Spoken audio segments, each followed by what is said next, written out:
En la historia de la Segunda Guerra Mundial, 1940 fue un año de cambios dramáticos. Al principio, la gente observaba y esperaba a ver qué haría Adolf Hitler a continuación. Pero para los aliados, mientras el Führer empleaba sus tácticas de guerra relámpago en toda Europa, engullendo los Países Bajos y Francia, en su imperio nazi en constante expansión, ya era demasiado tarde para detenerlo.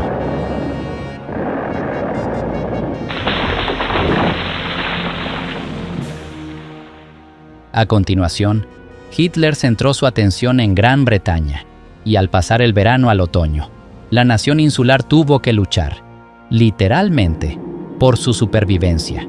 Mientras todos miraban al cielo, la batalla de Inglaterra se libraba sobre sus cabezas, hasta que Hitler se vio finalmente obligado a aceptar la derrota, momento en el que Londres soportó el peso de su ira. El bombardeo hizo que los londinenses fueran bombardeados sin descanso, noche tras noche, a merced de la Luftwaffe de Hermann Göring. Pero el espíritu de Gran Bretaña, ahora bajo el mandato de Winston Churchill, nunca flaqueó. Con el otoño dando paso al invierno, como descubrirás en Luchando más lejos, los británicos no solo mantuvieron su posición en el frente interno, sino que pronto comenzaron a avanzar en el norte de África. Y mientras el aliado italiano de Hitler, Benito Mussolini, avanzaba con sus tropas hacia Egipto, fue el Eje el que de repente se encontró con una lucha entre manos. A medida que los países de todo el mundo comenzaban a tomar partido en el conflicto, lo que había comenzado como una guerra europea, daba todas las señales de convertirse en una guerra verdaderamente mundial. Mientras Japón se unía a las fuerzas nazis, los estadounidenses comenzaban a enviar ayuda a los británicos y tomaban precauciones para defender su país. Mientras tanto, el improbable pacto entre la Alemania nazi y la Unión Soviética, forjado al comienzo de la guerra, se veía amenazado, y antes de que terminara el año, Adolf Hitler se preparaba para una línea de acción que estaba destinada a conmocionar al mundo. A principios de octubre de 1940, las fronteras de las naciones de toda Europa habían cambiado drásticamente. Antes, incluso de que comenzara la guerra, Checoslovaquia había dejado de existir, y gran parte de su territorio había sido repartido entre Alemania, Hungría y Polonia, mientras que las potencias occidentales, continuando con su política de apaciguamiento, no hicieron nada. Sin embargo, pronto sería difícil ignorar la amenaza que representaba la Alemania nazi, ya que cuando Adolf Hitler ordenó la invasión de Polonia el 1 de septiembre de 1939, en 2 días Gran Bretaña y Francia se vieron envueltas en una guerra que duraría 6 largos años. Mientras tanto, a mediados de septiembre, Adolf Hitler se dio cuenta de que la invasión del país, cuyo nombre en clave era Operación León Marino, tendría que posponerse, y que Alemania había perdido la batalla de Gran Bretaña, aunque los nazis continuarían bombardeando las ciudades y pueblos británicos durante el Blitz. En otoño de 1940, con la mayor parte de Europa ocupada por las tropas del Tercer Reich, Hitler tenía otros asuntos que le preocupaban. Estaba ansioso por empezar a trabajar en las ideologías que había descrito en su autobiografía Mein Kampf. Esto atraería su atención hacia el este, donde, en su opinión, residían los 2 mayores males del mundo, los comunistas y los judíos. En Mein Kampf no ocultó su odio hacia la raza judía, y ya en 1922 confesó: «Una vez que esté realmente en el poder, mi primera y principal tarea será la aniquilación de los judíos». A principios de octubre, estaba claro que la determinación de Hitler de llevar a cabo sus amenazas anteriores no había flaqueado. Y en Polonia, el país con la mayor población judía de Europa, el horror del plan maestro nazi no podía ser más evidente. Antes de la deportación masiva a los campos de concentración, los judíos fueron recluidos en guetos en las ciudades, y el 3 de octubre de 1940 se ordenó a los judíos de Varsovia que se trasladaran a lo que se convertiría en el gueto más grande de todos. Este albergaba a 380,000 personas, lo que equivalía al 30% de la población total de la ciudad, hacinadas en solo el 2,5% de la superficie terrestre. El 15 de noviembre fue acordonado del resto de la ciudad, y las personas hacinadas en su interior se vieron abocadas a la enfermedad y la inanición. Aquellos que pensaban que habían tenido la suerte de sobrevivir a los guetos se enfrentaron a un destino aún peor y fueron deportados a campos de exterminio. Aunque la percepción pública del Holocausto es que se trató de un intento de Hitler de erradicar a los judíos, muchos otros grupos también fueron objeto de persecución. En una conferencia celebrada en Berlín, se decidió expulsar a 30.000 gitanos de Alemania y enviarlos a Polonia. Allí serían recluidos en campos de exterminio como Auschwitz, donde se les aislaba del resto de prisioneros. Heinrich Himmler, jefe de la Gestapo, se encargó de sus deportaciones y ejecuciones, y se estima que hasta 500.000 de gitanos fueron asesinados durante la guerra, lo que suponía casi toda la población gitana de Europa del Este. En los campos de concentración nazis, a los prisioneros se les asignaban símbolos que debían llevar puestos y que indicaban su estatus dentro de la jerarquía de prisioneros, en función de su raza o religión, entre otros muchos factores. A los gitanos se les marcaba con triángulos negros y ocupaban el estatus más bajo en los campos, junto con los judíos, que tenían como símbolo identificativo la estrella. Las personas también eran perseguidas en función de sus afiliaciones políticas, y los comunistas eran especialmente odiados por Hitler, y se les identificaba con un triángulo rojo. Las experiencias de Hitler en la Primera Guerra Mundial moldearon su actitud hacia muchos de los grupos que sufrirían cuando llegó al poder. En opinión de Hitler, Alemania no había perdido la Primera Guerra Mundial por su incapacidad para seguir luchando, sino por el sabotaje intencionado de los esfuerzos bélicos por parte de judíos, socialistas y bolcheviques. En 1917, la revolución había sacudido el Imperio ruso mientras la Primera Guerra Mundial aún seguía en pleno apogeo, y el líder comunista Vladimir Lenin había pasado a primer plano, defendiendo la igualdad y la hermandad universal. Sin embargo, cuando el zar fue derrocado, el país se dividió en una sangrienta guerra civil que causó la muerte y el sufrimiento de millones de personas. En Alemania, existía un temor genuino a que la revolución bolchevique se extendiera más allá. De hecho, a principios de 1919, era evidente que las ideologías comunistas se habían infiltrado en Alemania cuando se produjeron 2 intentos de revolución comunista en Berlín y Múnich. Ambas fueron brutalmente reprimidas, principalmente por los Freikorps, un grupo paramilitar de veteranos de guerra que odiaban a los comunistas. Muchos de estos hombres se convertirían en figuras destacadas del partido nazi, y de hecho, una de las principales razones de la existencia del partido nazi era luchar contra el comunismo. En Mein Kampf, Hitler no ocultó su odio hacia la Unión Soviética. Consideraba a los soviéticos como subhumanos y gobernados por bolcheviques judíos, y veía la guerra contra su nación como una parte inevitable de su plan maestro. A diferencia de los nazis, los comunistas EAS creían en la hermandad universal y la igualdad, y para Hitler, su destrucción era ineludible en el camino hacia la dominación mundial. Por lo tanto, fue sorprendente, por decirlo menos, cuando a finales de agosto de 1939, los nazis y los soviéticos firmaron un pacto de no agresión de 10 años, comúnmente llamado Pacto Molotov-Ribbentrop, en honor a los ministros de Relaciones Exteriores de ambos países. El acuerdo renunciaba a la guerra entre ellos y prometía la neutralidad de cualquiera de las partes si la otra era atacada por otra. Cada signatario prometió no unirse a ninguna agrupación de potencias que estuviera directa o indirectamente dirigida contra la otra parte. Cuando la prensa soviética dio a conocer la noticia del pacto, causó una gran conmoción en todo el mundo. Pero solo se trataba de una artimaña de Hitler, y no tardaría en atacar a su antiguo enemigo ideológico. A mediados de agosto, Hitler ya había comenzado a discutir con sus comandantes militares la posibilidad de enfrentarse a la amenaza bolchevique, y pronto empezaría a presionar a los países de Europa del Este para que se unieran al eje. con el fin de ampliar sus recursos y prepararse para una guerra a gran escala en el este. Mientras tanto, en octubre de 1940, se centró en consolidar las relaciones con los países de Europa Occidental. Aunque los británicos seguían resistiendo y se negaban a rendirse a la Alemania nazi, el objetivo de Hitler era crear un bloque continental de potencias, dejando a la isla aislada del resto de Europa.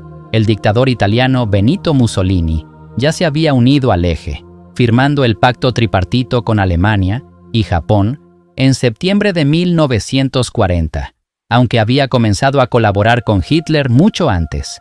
Los británicos poseían valiosos territorios en el norte y el este de África, y mientras la batalla de Inglaterra estaba en pleno apogeo, Mussolini, animado por Hitler, había comenzado a introducir sus tropas en Sudán, Kenia y la Somalia británica al este, y en el protectorado británico de Egipto al norte.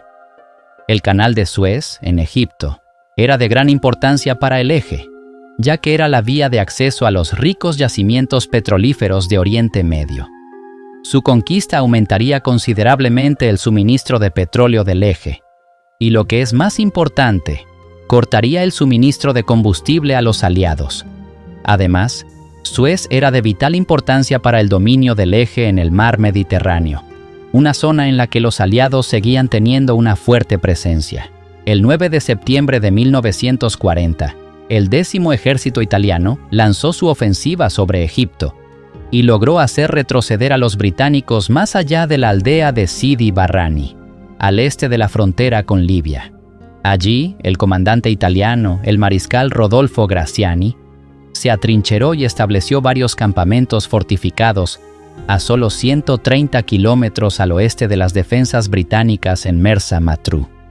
Pero cuando Mussolini presionó a Graziani para que siguiera adelante, este se negó y esperó a recibir nuevos suministros, por lo que los italianos permanecerían allí hasta diciembre de 1940. Aunque Suez seguía por el momento en manos británicas, había otro punto estratégico en el Mediterráneo, que Hitler estaba ansioso por arrebatar a los aliados: la isla de Gibraltar, situada entre el norte de África y España. Hitler era muy consciente de que, para enviar tropas a la isla, primero tendría que conseguir el apoyo del dictador español, el general Francisco Franco, de modo que las fuerzas nazis pudieran lanzar su ataque desde la costa española. Con grandes esperanzas, el líder nazi viajó a Hendaya, en la frontera francesa, para discutir el asunto con el líder fascista, el 23 de octubre de 1940, durante la Guerra Civil Española, que comenzó en 1936. Tanto Italia como Alemania, a través de E.L., habían proporcionado ayuda a Franco, enviando aviones para bombardear las ciudades que luchaban por la causa republicana. La Liga Cóndor alemana y la Fuerza Aérea italiana habían atacado Barcelona y la ciudad de Guernica, en el País Vasco. Pero, aunque Franco había aceptado de buen grado la ayuda de los nazis en el pasado, le inquietaba invitar a los alemanes a acampar a las puertas de su país. Cuando se reunió con Hitler, presentó una larga lista de condiciones para participar, entre las que se incluían una reclamación sobre Gibraltar, territorio en Portugal, y territorio francés de Vichy, en el norte de África. Aunque Hitler esperaba consolidar las relaciones con la Francia de Vichy, no tuvo más remedio que rechazar al líder español. Sin embargo, la supuesta neutralidad de España en la Segunda Guerra Mundial no impediría que el país proporcionara ayuda al Eje. Los españoles ayudaron a construir puestos de observación alrededor de Gibraltar para los espías alemanes y permitieron que los submarinos alemanes se reabastecieran en sus puertos y que los bombarderos italianos repostaran en sus aeródromos. Los miembros de la Embajada Española en Londres incluso recopilaron información de inteligencia para Berlín. Mientras tanto, Hitler tendría mucho más éxito en forjar una alianza con el primer ministro francés, el mariscal Philippe Pétain, con quien se reunió el 24 de octubre, solo un día después de su encuentro con Franco. Pétain había sido un exitoso líder militar en la Primera Guerra Mundial y tras una impresionante victoria en la batalla de Verdún, Se había convertido en un héroe público y había sido nombrado mariscal de Francia. Pero aunque Pétain era muy apreciado por los estadistas tanto en su país como en el extranjero, en 1940, la opinión pública sobre él cambiaría drásticamente. Cuando los nazis entraron en París, el primer ministro francés Paul Reynaud se negó a rendirse a Alemania. Y cuando se vio obligado a dimitir, el mariscal Pétain ocupó su lugar como jefe de Estado. Fue Pétain quien firmó el armisticio con Alemania el 22 de junio de 1940, que otorgaba a los nazis el control del norte y el oeste del país, incluida toda la costa atlántica. Se estableció un nuevo centro administrativo en la ciudad balneario de Vichy y, mientras Pétain intentaba ganarse el favor de los nazis mediante la acomodación y la colaboración, tanto la Francia ocupada como la no ocupada sufrirían.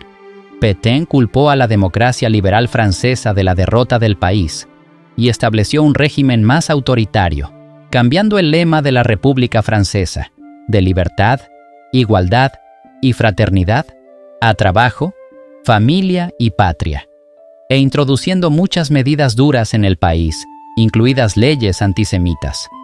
6 días después de la reunión secreta con Adolf Hitler, el 30 de octubre, los franceses se darían cuenta del alcance de la traición de su nuevo líder, cuando Pétain declaró en un discurso radiofónico: «Hoy entro en la vía de la colaboración». Estaba claro que su alianza con la Alemania nazi se había sellado, aunque Hitler tenía ahora asegurada la lealtad de la Francia de Vichy. Sus antiguos aliados amenazaban con socavar sus planes para el frente oriental. En preparación para la invasión de la Unión Soviética, el dictador alemán había tomado medidas para asegurar el territorio balcánico al sur de la frontera soviética, donde esperaba crear una zona de espera para sus tropas. El 12 de octubre, los soldados nazis se trasladaron a Rumanía para asegurar los valiosos yacimientos petrolíferos de Ploiesti, que serían una valiosa fuente de combustible para la maquinaria bélica nazi. Sin embargo, fue un paso demasiado lejos para Mussolini, socio de Hitler en el Eje, que consideraba que Rumanía estaba dentro de su esfera de influencia. El líder fascista se enfureció cuando se enteró de la noticia, y se sintió aún más marginado al conocer las conversaciones de Hitler con la Francia de Vichy a finales de octubre. Cada vez más frustrado por el hecho de que Alemania no consultara a Italia sobre sus movimientos militares, anunció: «Hitler siempre me presenta hechos consumados. Esta vez le voy a devolver la moneda. Se enterará por los periódicos de que he ocupado Grecia». Grecia se encontraba en el extremo sur de la península balcánica, y aunque los barcos británicos atracaban en sus puertos y utilizaban el país para repostar, su colaboración con los aliados preocupaba a Mussolini desde hacía tiempo. Deseoso de demostrar que estaba en camino de crear un nuevo imperio a la escala del Tercer Reich, Mussolini decidió que era el momento de atacar. Sin consultar a Hitler, en la víspera del 28 de octubre, el líder italiano envió a su embajador en Atenas con un ultimátum al gobierno griego: permitir el libre paso de las tropas italianas a Grecia o enfrentarse a la guerra. Los griegos tenían una buena relación con los británicos, y su rey, Jorge II, era un ferviente anglófilo, deseoso de mantener estrechos vínculos con el país. No es de extrañar, pues, que ante el ultimátum de Mussolini, la respuesta griega fuera: entonces, guerra. Al día siguiente, las fuerzas italianas cruzaron la frontera albanesa, con la seguridad de los líderes militares de que la guerra greco-italiana no duraría más de 2 semanas. Pero los griegos no se rendirían fácilmente, e Italia pronto se retiraría al territorio del Eje. Mientras tanto, a medida que la guerra arrasaba la península, las esperanzas de Hitler de garantizar que los Balcanes siguieran siendo una zona de espera tranquila antes de atacar la Unión Soviética se habían desvanecido. Mientras los acontecimientos se desarrollaban en el continente, al otro lado del Océano Atlántico, Estados Unidos seguía de cerca los asuntos europeos. En 1940 era año de elecciones, y el presidente Roosevelt intentaba, por un lado, restar importancia a la posibilidad de que Estados Unidos se uniera a la guerra, y por otro, a ayudar discretamente a los aliados. En el periodo de entreguerras, el pueblo estadounidense se mostraba muy reacio a involucrarse en otra guerra lejana, tras haber perdido a muchos jóvenes en la Primera Guerra Mundial. Sin embargo, mientras los nazis continuaban bombardeando Gran Bretaña, Winston Churchill envió delegados a Estados Unidos para solicitar ayuda, y Roosevelt se sintió obligado a ayudar a quienes luchaban contra el eje. El 3 de septiembre de 1940, el Congreso acordó enmendar la Ley de Neutralidad para permitir la venta de municiones a los británicos y franceses. Se enviaron 50 destructores obsoletos a Gran Bretaña a cambio de bases en el Atlántico y el Caribe, lo que marcó el comienzo de los movimientos de Estados Unidos hacia la beligerancia. En otra medida audaz, el 14 de septiembre, el Congreso aprobó la Ley de Entrenamiento y Servicio Selectivo de 1940, que exigía a los jóvenes inscribirse en las juntas locales de reclutamiento. Este fue el primer reclutamiento en tiempos de paz en la historia de Estados Unidos, y el 16 de octubre, mientras el secretario de Guerra, Henry Stimson, extraía la primera cápsula del reclutamiento, ante la mirada de la nación, comenzó el registro.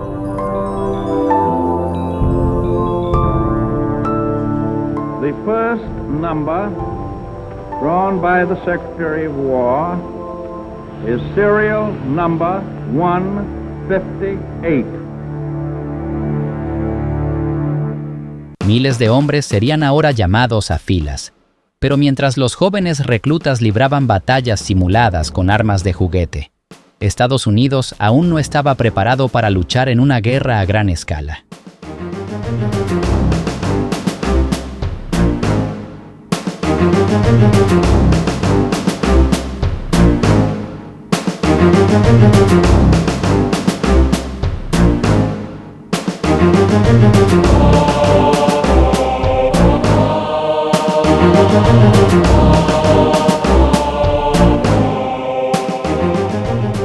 Mientras tanto, Roosevelt tenía que caminar por la cuerda floja, con las elecciones presidenciales a finales de año.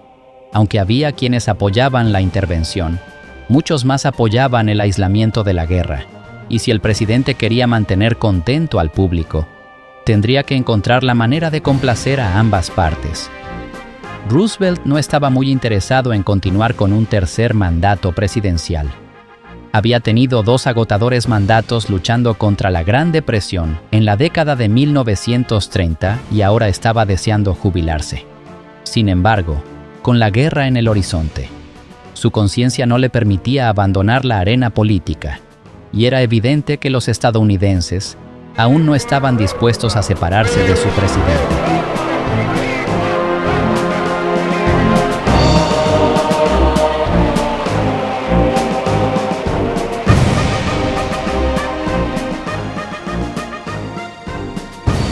En las semanas previas a las elecciones, Roosevelt se enfrentaría a una dura batalla contra su competidor, el candidato del Partido Republicano, Wendell Willkie.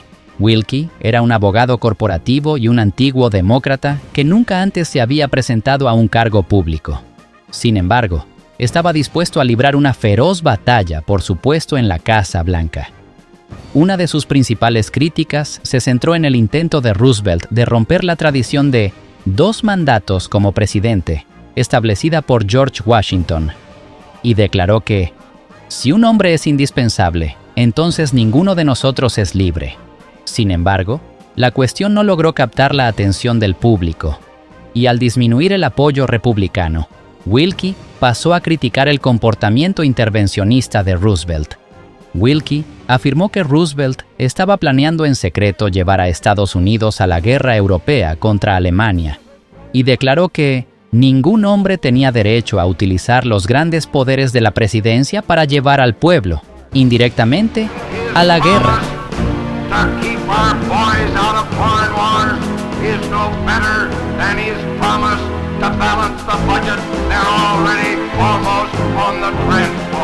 Mientras las acusaciones fluían y el apoyo a los republicanos crecía, Roosevelt se defendió admirablemente y subrayó que su intención era hacer todo lo posible para mantener a Estados Unidos fuera de la guerra.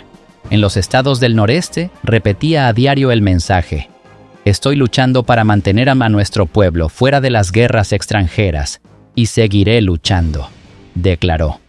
«Ya lo he dicho antes, pero lo repetiré una y otra vez.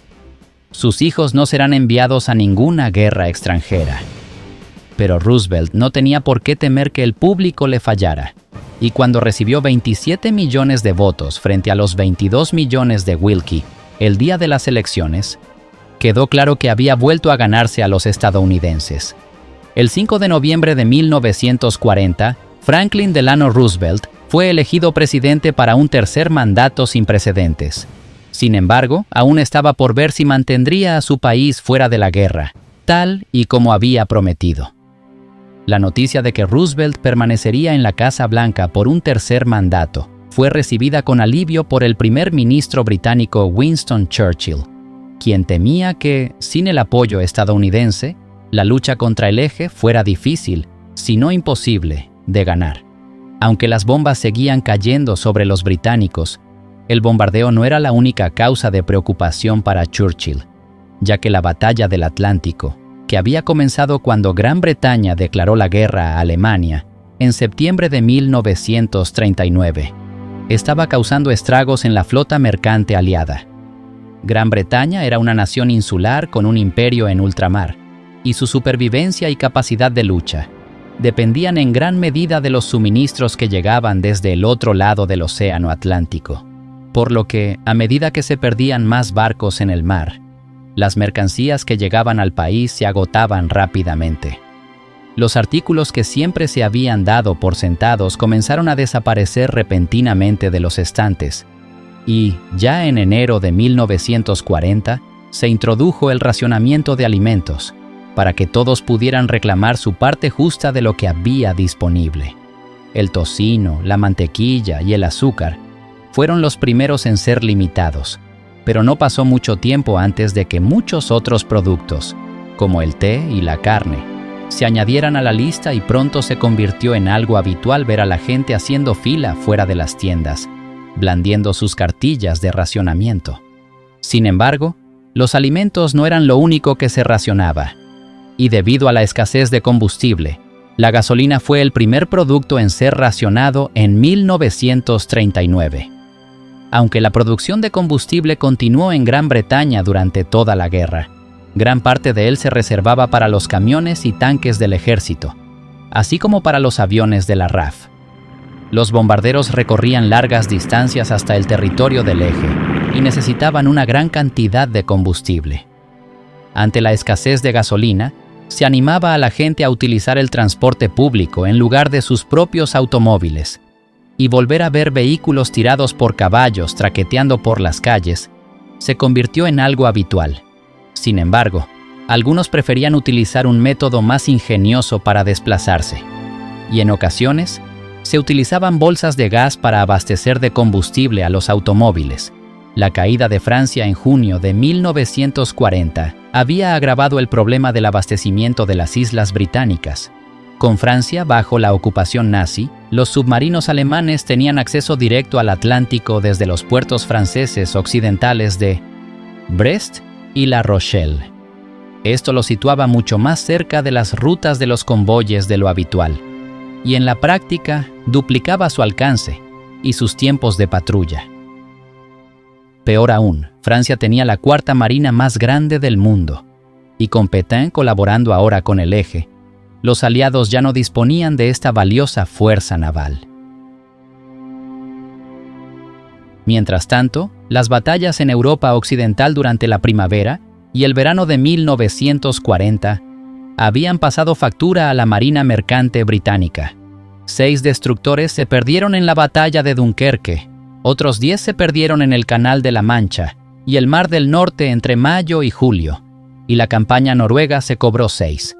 Los combates en Noruega habían terminado apenas 2 semanas antes de la caída de Francia el 10 de junio, lo que liberó a los submarinos que habían estado ocupados en la batalla escandinava. A partir de ese momento, las patrullas de submarinos invadieron el Atlántico desde el norte, y dado que había pocos barcos aliados disponibles para proteger los convoyes, El periodo comprendido entre junio y octubre de 1940 fue bautizado como la época feliz por la Marina alemana, utilizando tácticas de manada de lobos y lanzando operaciones desde bases francesas. Más de 270 barcos aliados fueron hundidos durante este periodo.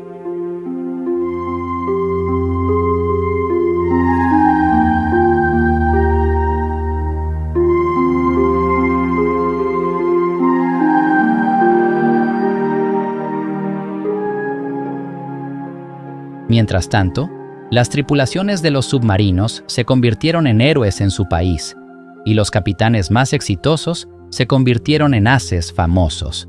Entre ellos se encontraban Gunther Prien, que había hundido el Royal Oak en Scapa Flow en 1939 y hundió más de 30 barcos aliados durante la guerra. El comandante Otto Kretschmer, considerado el as más exitoso de las profundidades, y Joachim Schepke, muy admirado por su inquebrantable dedicación a la causa nazi. Mientras tanto, mientras los convoyes luchaban por cruzar el Atlántico para mantener el suministro a Gran Bretaña, el mar Mediterráneo, que había sido el foco tradicional del poder marítimo británico, también se veía presionado por el eje. Con las tropas de Mussolini avanzando hacia Egipto, era vital hacer llegar suministros a las tropas que defendían el territorio aliado. Pero mientras que los italianos recibían suministros cómodamente desde la península italiana, las provisiones británicas tenían que recorrer todo el Mediterráneo, desde la isla de Gibraltar. Esto evidentemente colocaba a la armada italiana en una posición ventajosa para cortar los suministros a las tropas aliadas, y los comandantes británicos estaban ansiosos por resolver el problema. Ya en 1935, cuando Mussolini se había propuesto crear un nuevo imperio romano y había enviado sus tropas a Abisinia, en África, los estrategas militares británicos habían comenzado a examinar la posibilidad de un ataque contra la base naval italiana de Tarento. Más tarde, durante la crisis de Múnich de 1938, cuando Hitler amenazó con apoderarse de Checoslovaquia, y el mundo esperaba con gran expectación a ver si se declaraba la guerra, los preparativos para un ataque contra la armada italiana se aceleraron. El almirante Sir Dudley Pound, entonces comandante de la flota mediterránea de la Marina Real Británica, estaba especialmente preocupado por la presencia naval italiana en el Mediterráneo y planeó un ataque que acabaría conociéndose como la Operación Juicio. Aunque la ofensiva se pospuso cuando Neville Chamberlain, entonces primer ministro, pareció haber evitado la guerra con Alemania, en 1940 se reanudaron los preparativos para el ataque a Taranto. Y en otoño de 1940, cuando el general Graziani detuvo a sus tropas en Sidi Barrani y los barcos británicos quedaron libres para actuar, los aliados aprovecharon la oportunidad para atacar. El 11 de noviembre, los vuelos de reconocimiento de la RAF confirmaron que la flota italiana se encontraba en el puerto y trajeron fotografías de las posiciones de los barcos para los oficiales de inteligencia con base en el portaaviones H.M.S. Illustrious. A las 9 de la noche de ese día, la primera oleada de 12 biplanos Swordfish despegó del Illustrious y una segunda oleada de 9 le siguió 1 hora y media más tarde. Llevando una mezcla de torpedos y bombas, los aviones lograron destruir la mitad de la flota de acorazados italianos en una sola noche. También se produjeron daños importantes en los muelles y las instalaciones, y al día siguiente, lamiéndose las heridas, la armada italiana decidió trasladar los barcos que habían sobrevivido al bombardeo al puerto de Nápoles. Mientras tanto, la Royal Navy había aumentado considerablemente su control sobre el Mediterráneo. Fue el primer ataque naval realizado íntegramente con aviones de la historia, y marcaría el comienzo del fin de los acorazados y el auge del poderío aéreo naval. Aunque la Segunda Guerra Mundial acabaría librándose en feroces batallas en el Pacífico, esto se iría confirmando cada vez más. El ataque a Taranto también fue innovador por otra razón. Había demostrado que los ataques con torpedos lanzados desde el aire no requerían aguas profundas como se pensaba anteriormente, y lejos, al este, otro socio del eje de la Alemania nazi, el Imperio de Japón, había observado con gran interés los dramáticos acontecimientos de Taranto. Japón, al igual que Gran Bretaña, dependía de los suministros procedentes del extranjero, y aunque Occidente, en particular Estados Unidos, condenaba la guerra del país con China, los japoneses temían que se interfiriera en sus planes de construir su propio imperio. El almirante japonés Yamamoto quedó particularmente impresionado por la ofensiva y vio que, si no había otra opción que luchar contra Estados Unidos, podrían paralizar la flota naval estadounidense antes de que partiera hacia aguas orientales. El bombardeo de Taranto se convertiría así en el modelo para el ataque japonés a Pearl Harbor en diciembre de 1941. Mientras tanto, en Gran Bretaña, el éxito del ataque a Taranto supuso un impulso muy necesario para la moral, ya que los bombardeos terroristas de la Luftwaffe mantenían la presión sobre la población. Los bombardeos, que habían comenzado a principios de septiembre de 1940, continuaban sin cesar, y la vida no era nada fácil para quienes seguían luchando en el frente interno.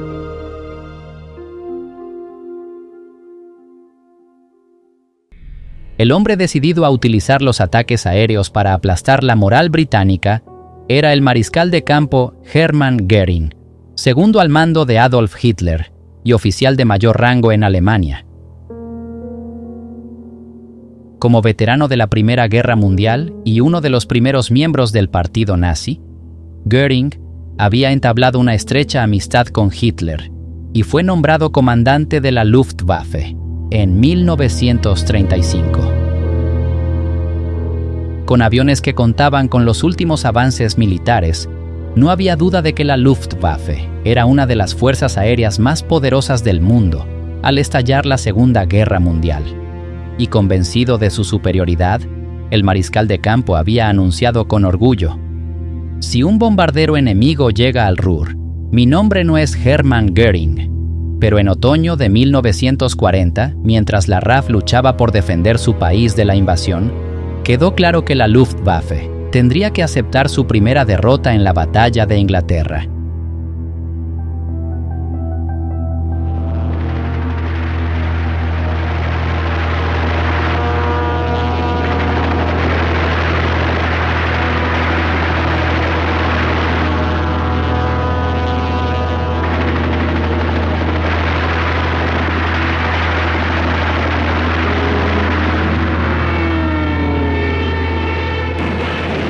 Sin embargo, Göring estaba ansioso por mantener parte de su prestigio, y para demostrar que la Luftwaffe era una fuerza a tener en cuenta, inició un aterrador bombardeo aéreo del país. La primera fase del bombardeo, de septiembre a octubre de 1940, se centró en someter la capital británica, con bombardeos masivos sobre Londres tanto de día como de noche. Pero en noviembre de 1940, el bombardeo había adoptado una nueva forma, y una incursión en particular solo podía describirse como un ataque personal de venganza. Mientras la Luftwaffe atacaba Gran Bretaña, la RAF también había comenzado a causar daños, atacando pueblos y ciudades de Alemania, pero el 8 de noviembre fueron demasiado lejos, en opinión de Adolf Hitler.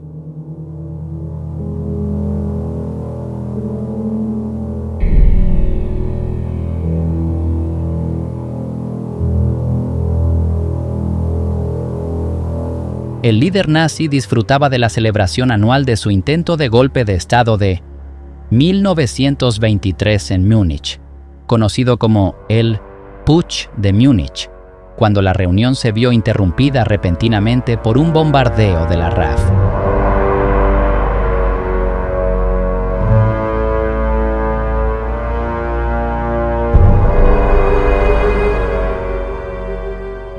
El Führer se enfureció y decidió que un ataque contra la capital del movimiento nazi no quedaría impune, por lo que ordenó a Göring que lanzara la operación Moonlight Sonata.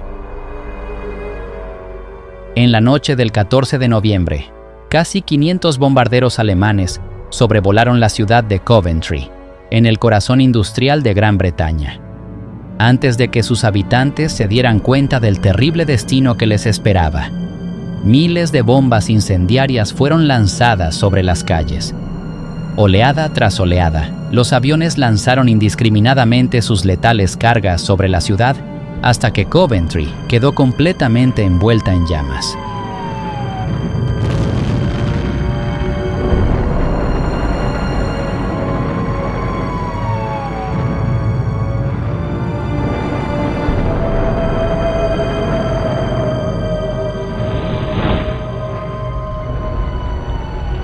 En 10 horas, desde las 7:20 de la tarde hasta el amanecer, se lanzaron casi 150.000 bombas incendiarias y 500 toneladas de explosivos de alta potencia, y por la mañana el panorama era de devastación total.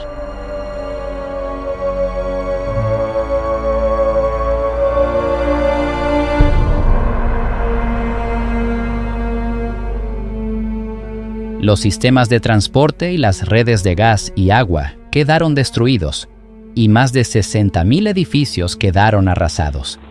A diferencia de la mayoría de las ciudades británicas, Coventry apenas había experimentado desarrollo y gran parte de la ciudad medieval seguía en pie en el momento del ataque, solo para ser arrasada en una terrible noche.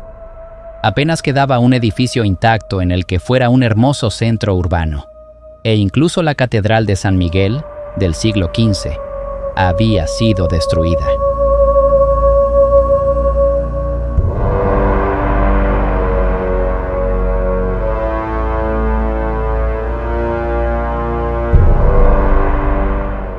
Mientras una capa de humo y llovizna cubría la ciudad, al día siguiente la gente deambulaba aturdida, contemplando la trágica escena de destrucción que era todo lo que quedaba de su ciudad.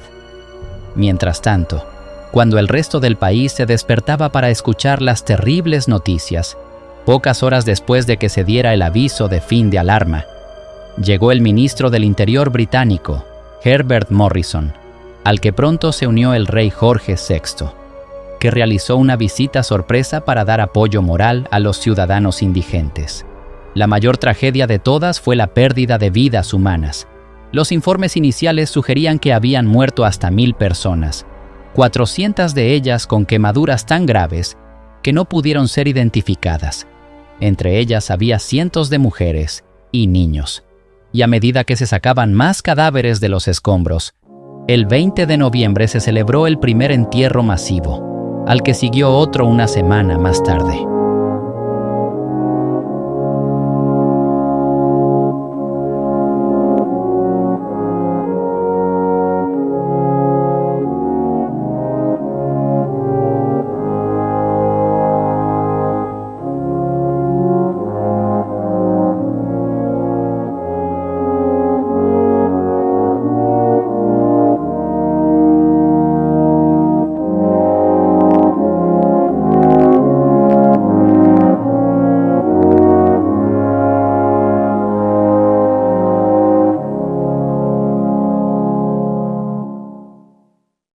Mientras el pueblo británico lloraba sus pérdidas, en otros lugares se vislumbraba la esperanza en el horizonte. Tras el avance italiano en el norte de África, el general Archibald Wavell, comandante del mando de Oriente Medio, ordenó los preparativos para un contraataque británico. Y el periodo de relativa inactividad en la región estaba a punto de llegar a su fin. El 7 de diciembre de 1940, el comandante de la Fuerza del Desierto Occidental, el teniente general Richard O'Connor, recibió la orden de iniciar la Operación Compás y atacar a los italianos acuartelados en Sidi Barrani. Una de las debilidades de las defensas italianas alrededor de la aldea era que sus fuerzas estaban repartidas entre varios campamentos fortificados en el vasto desierto, muy separados entre sí en una cadena.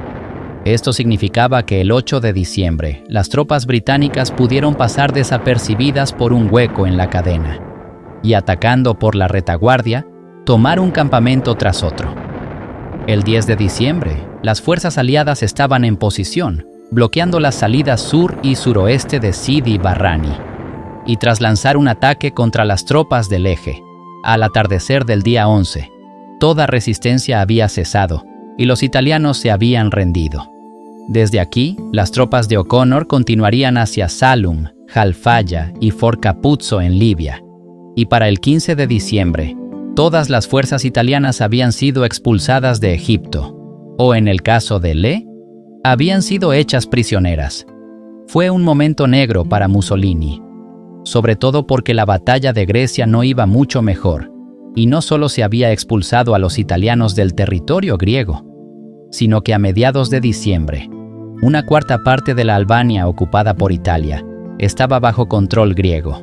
Mientras tanto, Hitler tenía poco tiempo para preocuparse por los desastrosos intentos de Mussolini de expandir el imperio italiano, y estaba ocupado poniendo en marcha sus planes para el frente oriental y reforzando el control de los Balcanes. El regente de Hungría, Miklos Horthy, había iniciado negociaciones con Hitler ya en 1938, y mientras los comunistas se cernían cerca de la frontera de su país, consideraba a los nazis como el menor de dos males. El 20 de noviembre de 1940, Horthy comprometió su alianza con el Eje y firmó el pacto tripartito. Solo 3 días después, el 23 de noviembre, Rumanía siguió su ejemplo y luego Eslovaquia. Con estas 3 naciones firmemente bajo su esfera de influencia, Hitler había creado una franja balcánica septentrional a lo largo del flanco sur de Rusia.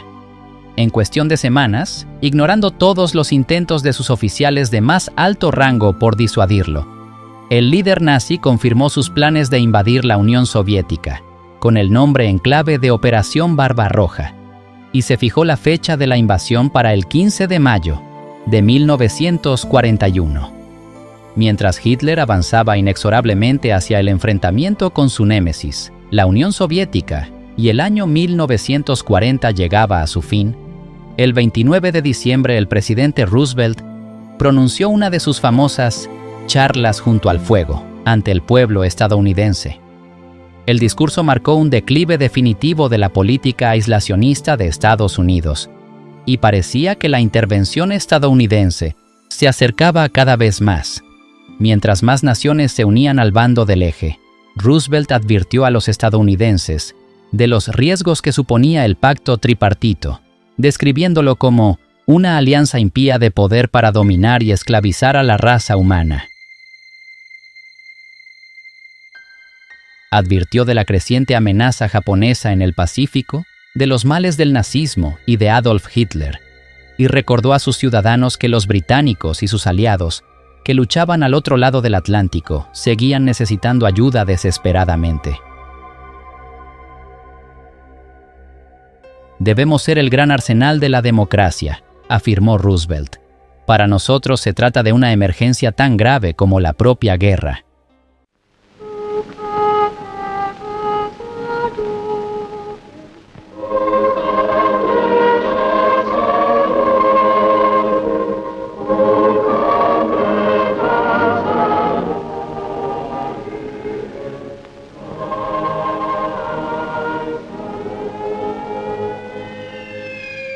Mientras tanto, incluso mientras Roosevelt hablaba, las bombas volvían a caer sobre la capital británica, en el bombardeo aéreo más devastador de Londres hasta la fecha. Solo habían pasado 4 días desde Navidad, y Alemania había reanudado los bombardeos con renovado entusiasmo, provocando una gran tormenta de fuego, que se conocería como el segundo gran incendio de Londres.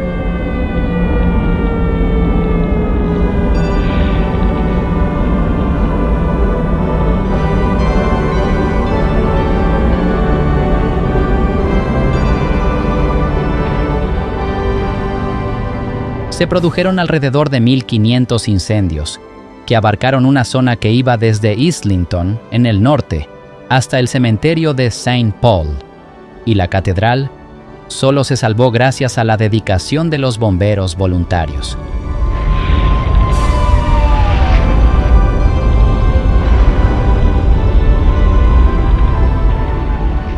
Durante toda la destrucción, las tuberías principales de agua quedaron destrozadas, por lo que los bomberos tuvieron que luchar contra el barro y el limo del río Támesis para alimentar sus mangueras, Los nazis habían elegido una noche en la que el río estaba en su nivel más bajo jamás registrado, lo que dificultó aún más la tarea. Aunque la sirena de fin de alarma sonó a medianoche, la batalla no había hecho más que empezar para el Cuerpo de Bomberos de Londres, que tendría que luchar durante otras 15 horas para sofocar las llamas que arrasaban la ciudad.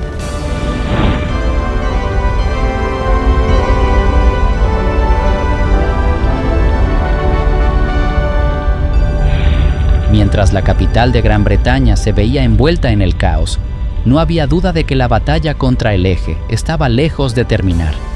Pero el año nuevo prometía muchos cambios en el teatro de operaciones, y aunque la lucha en el frente interno y en el extranjero continuaría durante mucho tiempo, los acontecimientos de 1941 traerían esperanza a quienes seguían luchando contra Adolf Hitler.